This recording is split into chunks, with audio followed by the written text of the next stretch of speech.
এটা নতুন করে আবার আমরা নির্বাচনের যে তফসিল আবার নতুন করে ঘোষণা করতে হবে।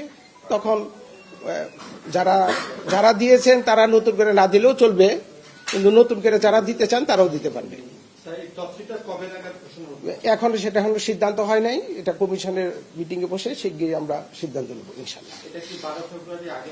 না, 12 ফেব্রুয়ারি আগে হওয়ার কোনো সুযোগ নাই, কারণ শিডিউলই ঘোষণা করতে হবে কমপক্ষে 15 দিন সময় দিয়ে। আপিলের সময় আছে, স্ক্রুটিনির সময় আছে, কাজে আপাতত এই মুহূর্তে কখন হবে এইটা এখনই আমরা ঘোষণা দিতে পারছি না।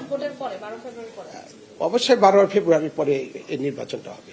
সমস্ত বাংলাদেশে 300 জন জজের সমন্বয়ে 300টি ইলেকটোরাল ইনকোয়ারি এবং অ্যাডজুডিকেশন কমিটি কাজ করতেছে।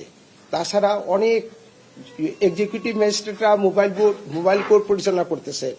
কাজে আমরা মনে করি যে কাউর যদি আচরণবিধি কেউ ভঙ্গ করেছে, এই ধরনের যদি অভিযোগ কেউ করেন, অনুগ্রহপূর্বক ইলেকটোরাল ইনকোয়ারি এবং অ্যাডজুডিকেশন কমিটির কাছে আপনারা আপনাদের প্রতিকার চেতে পারেন।